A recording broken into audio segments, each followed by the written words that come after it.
Hello everyone and welcome in my YouTube channel. So जैसा कि आप जानते हैं कि हमारी जो लास्ट वीडियो थी उसमें हमने बात की थी सेट इंटरवल मेथड के बारे में और क्लियर इंटरवल मेथड के बारे में। सो उसी से रिलेटेड कुछ मेथड्स हैं जिनके बारे में आज की इस वीडियो में हम डिस्कस करने वाले हैं।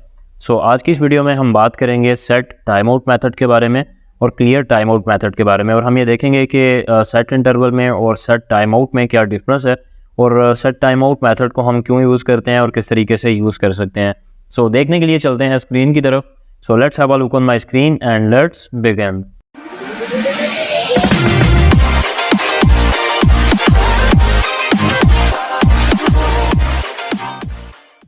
So first of all हमें एक फाइल क्रिएट करना होगी, जो कि यहाँ पे आप देख सकते हैं कि मैं ऑलरेडी कर चुका हूँ myfile.html के नाम से।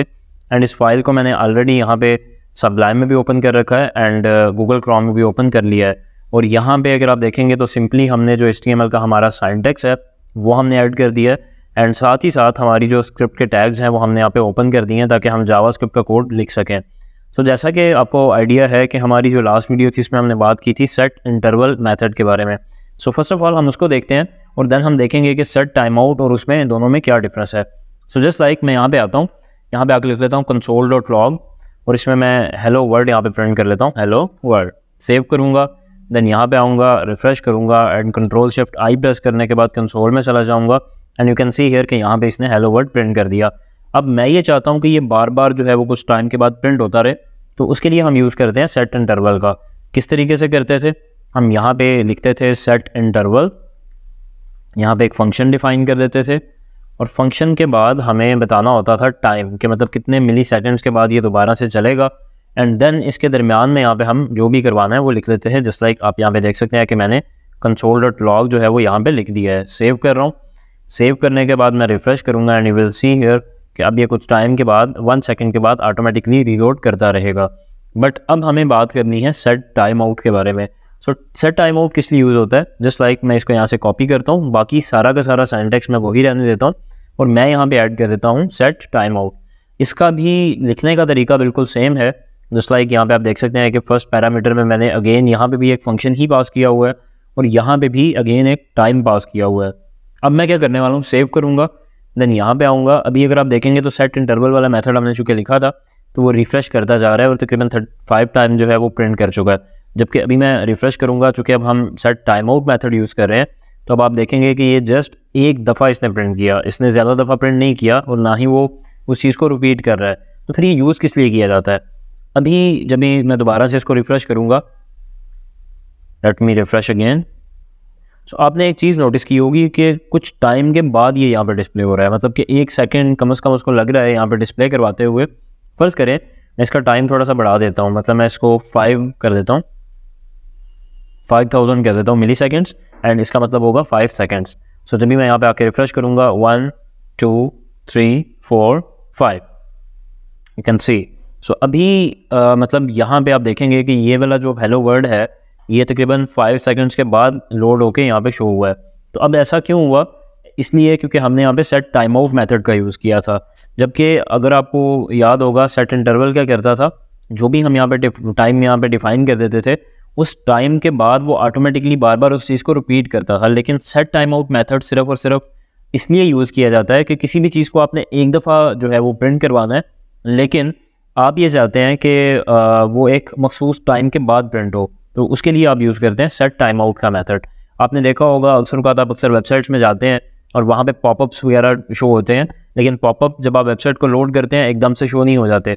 आप वेबसाइट आपने लोड की, लोड करने के 5 से 10 सेकंड के बाद आपको एक पॉपअप नज़र आ जाता है, तो वो जो पॉपअप वगैरह आपको शो होते हैं वो definitely set time out method ही वहाँ पे यूज़ किया जाता है। कि सेट टाइम आउट के अंदर उन्होंने डिफाइन किया होता है कि इतने सेकंड्स के बाद जो है वो पॉपअप या जो भी डिस्प्ले होना हो वो यहाँ पे शो करवा देते हैं। तो इस तरीके से आप वो वाली फंक्शनैलिटीज़ वहाँ पे देखते हैं वेबसाइट में, और वो डेफिनेटली हम भी यहाँ पे परफॉर्म कर सकते हैं। आप यहाँ पे अलर्ट शो करवाना चाहते हैं, कुछ भी करवाना चाहते हैं, वो आप यहाँ पे कर सकते हैं इस तरीके से। सो ये तो था सेट टाइम आउट का मेथड। अब हम बात कर लेते हैं क्लियर टाइम आउट। सो जैसा कि आपको अगेन मैं याद करवाता जाऊँ कि जो हमारी लास्ट वीडियो थी सेट इंटरवल वाली, उसमें हमने एक मेथड के बारे में बात की थी क्लियर इंटरवल। क्लियर इंटरवल क्या करता था कि फ़र्ज़ करें मैं ये चाहता हूँ कि एक बटन हो, उस बटन पे जब भी मैं क्लिक करूँ तो जो सेट इंटरवल हमने किया हुआ है वो रिमूव हो जाए। तो रिमूव करने के लिए या क्लियर करने के लिए हम क्लियर इंटरवल का यूज़ करते थे। बिल्कुल उसी तरीके से अगर मैं ये चाहता हूँ कि जस्ट लाइक ये 5 सेकंड बाद लोड होना है, और अगर मैं 5 सेकंड से पहले ही यहाँ पे एक बटन बना देता हूँ और उस बटन को मैं प्रेस कर दूँ तो इसको चलना ही नहीं चाहिए। तो उसके लिए हम यूज़ करेंगे क्लियर टाइम आउट का। तो यहाँ पे आऊँगा और यहाँ पे आके एक बटन क्रिएट कर दूंगा एंड यहाँ पे लिख देता हूँ स्टॉप ID इक्वल्स टू मैं दे देता हूँ स्टॉप BTN एंड इसके ऊपर एक फंक्शन रन कर देते हैं ऑन क्लिक के ऊपर। मैं यहाँ पे लिख लेता हूँ क्लियर माई इंटरवल। ये फंक्शन बेसिकली मैंने खुद से क्रिएट किया है, मतलब यहाँ पे इसका आप नाम कुछ भी डिफ़ाइन कर सकते हैं। सो अब हम यहाँ पे आएंगे और इस फंक्शन को डिफ़ाइन कर लेंगे क्लियर माई इंटरवल के नाम से। और अब इसके अंदर बेसिकली क्या होगा, सॉरी इंटरवल यहाँ पे नहीं आएगा क्योंकि हमें तो टाइम आउट करना है ना, तो मैं यहाँ पे रिलेटेड नाम ही लिख लेता हूँ। मैं यहाँ पे टाइम आउट लिखूँगा एंड देन यहाँ पे आऊँगा एंड यू विल सी कि अभी हम यहाँ पे सेट तो कर रहे हैं लेकिन हमने इसको एक वेरिएबल में इनक्लोज नहीं किया, जबकि हमें करना पड़ेगा। एक वेरिएबल लिखता हूँ इक्वल्स टू, वेरिएबल का हम कोई भी नाम दे देते हैं, जस्ट लाइक टी कर देता हूँ इक्वल्स टू टी मतलब टाइम आउट। सो अब हमें यहाँ पे क्या करना है कि क्लियर टाइम आउट का मेथड जो है उसको यूज़ करना पड़ेगा और यहाँ पे आके मैं लिख दूंगा टी। तो अब क्या होगा कि जब भी इस बटन पे क्लिक होगा तो यहाँ पे ये वाला फंक्शन रन करेगा और ये वाला जब फंक्शन रन करेगा इसमें हमने लिखा हुआ है कि टाइम आउट को क्लियर कर दो। कौन से टाइम आउट को? टी वाले को। तो डेफिनेटली ये इसको क्लियर कर देगा और ये काम नहीं करेगा। सो यहाँ पे आता हूँ, रिफ्रेश करता हूँ and you will see 1 2 3 4 5 you will see अभी यहाँ पे ये शो इसने कर दिया।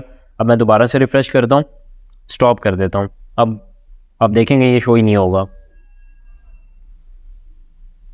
आप देख सकते हैं अभी तक ये यहाँ पे शो नहीं हुआ। तो इस तरीके से आप यूज़ करते हैं क्लियर का। मैं ऐसा करता हूँ यहाँ पे एक console.log भी करवा देता हूँ कि जब भी हम उसको क्लियर करते हैं यहाँ पे मैं कह देता हूँ टाइम आउट स्टॉप्ड। सेव करता हूँ, यहाँ पे आऊँगा, रिफ्रेश करूँगा, देन अभी आप देखेंगे तो टाइम आउट यहाँ पे चल रहा है, मतलब कि 5 सेकंड बाद ये शो कर देगा। लेकिन अब मैं दोबारा रिफ्रेश करता हूँ और अब मैं पहले ही इसको स्टॉप कर देता हूँ। तो यहाँ पे console.log हमने चुके करवाया था, उसने ये भी शो कर दिया टाइम आउट स्टॉप, और अब ये उस टाइम आउट को भी शो नहीं करवाएगा क्योंकि ये उसको क्लियर कर चुका है उसके रन होने से पहले ही। तो ये इन दोनों फंक्शंस का यूज़ है। अब इस पर अभी अगर आप देखेंगे तो हमने सिर्फ और सिर्फ एक कंसोल करवाया था आउटपुट को, इस पर भी हमने यहाँ पे console.log करवाया था हेलो वर्ल्ड को।